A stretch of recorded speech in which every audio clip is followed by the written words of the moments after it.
Halo, selamat pagi teman-teman semua. Perkenalkan, nama saya Gesi Ibrani, kelas PKK 4 semester 4 dengan NIM 23101083. Mata kuliah Sejarah Gereja Indonesia, tugas resum pertemuan kedua pada hari Senin tanggal 10 Maret 2025. Nah, kita masuk ke poin yang pertama, masuknya agama Katolik ke Indonesia pada abad 16 sampai 17. Di sini ada juga latar belakangnya, menjelaskan latar belakang kedatangan Katolik ke Nusantara. Nah, agama Katolik masuk ke Nusantara bersama dengan ekspedisi kolonialisme Eropa pada abad ke-16.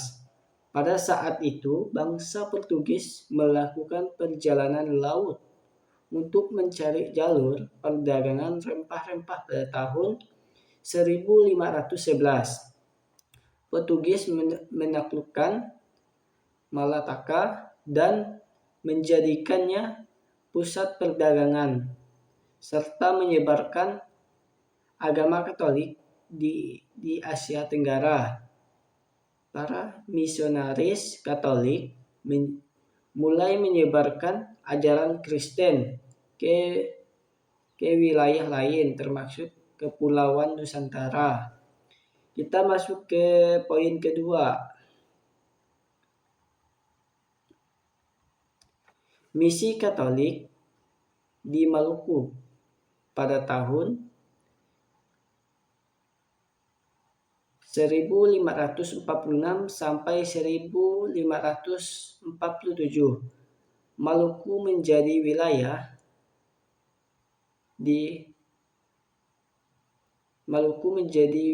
wilayah pertama di Nusantara yang menerima ajaran Katolik karena kedekatannya dengan pusat perdagangan Portugis.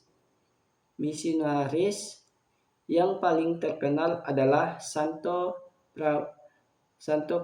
Franciscus Xaverius, seorang imam.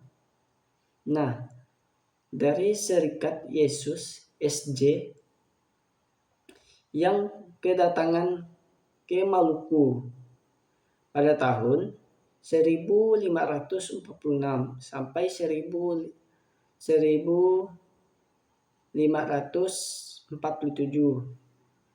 Poin yang pertama ini ada beberapa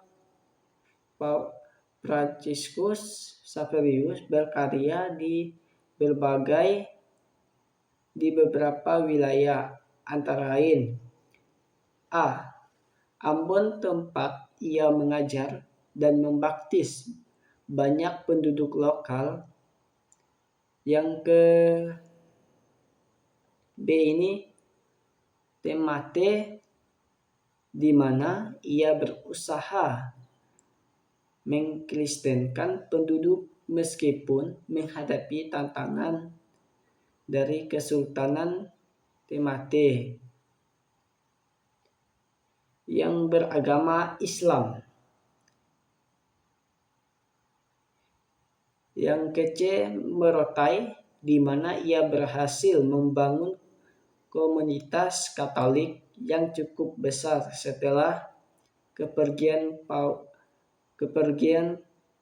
Franciscus Xaverius menyebarkan penyebaran Katolik di Maluku dilanjut oleh misionaris dari berbagai orde, terutama Dominikan dan Yesuit. Yang ketiga ini ada tantangan.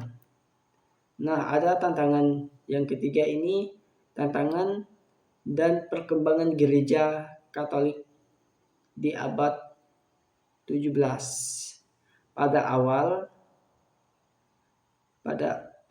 abad ke-17, penyebaran agama Katolik mulai menghadapi tantangan besar ketika Belanda VOC menguasai wilayah Nusantara.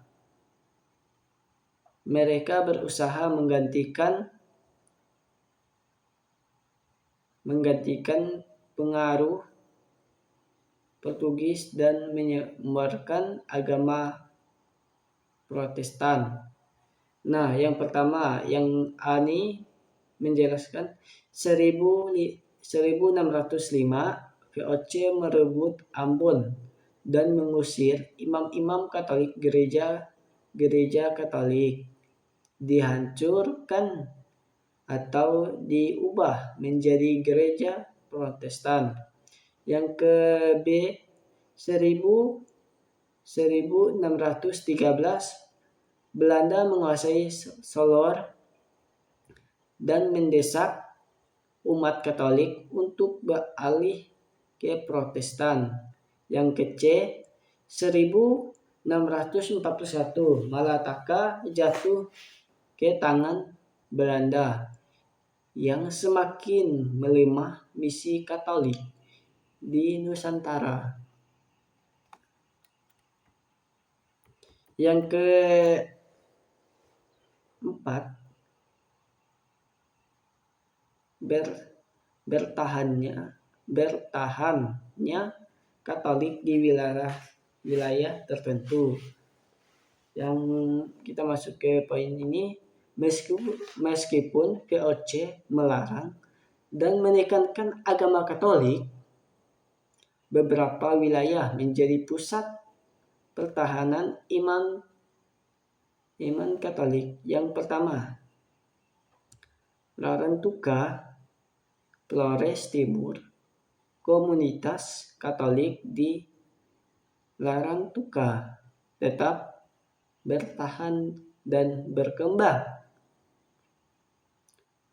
berkat perlindungan raja-raja lokal yang sudah menerima agama Katolik. Hingga kini Larantuka dikenal sebagai pusat Katolik tertua di Indonesia. Yang ke B,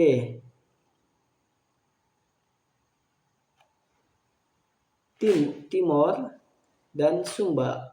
Wilayah ini juga mempertahankan iman Katolik meskipun menghadapi tekanan dari Belanda.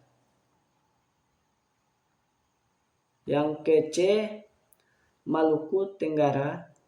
Umat Katolik Kepulauan Kei dan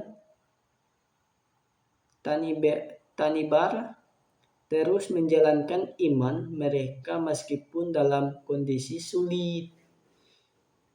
Nah, yang kita masuk ke kesimpulan ini, kita harus bisa menyimpulkan dalam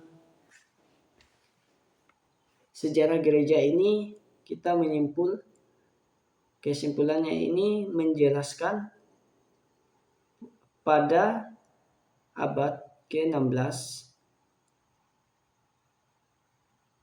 dan 17 gereja Katolik mulai masuk ke Nusantara, mulai misionaris Portugis terutama di Maluku dan Nusantara, namun ekspansi Belanda yang membawa Protestanisme menyembahkan tekanan besar bagi gereja-gereja Katolik. Nah, di mana mereka harus itu menyempurnakan ajaran agama di berbagai Nusantara. Nah, teman-teman, cukup kali ini pertemuan kedua yang saya jelaskan dan saya paparkan ke teman-teman semua. Semoga dapat bermanfaat bagi kita semua. Jika ada kesalahan kata, saya mohon minta maaf. Saya undur diri. Terima kasih.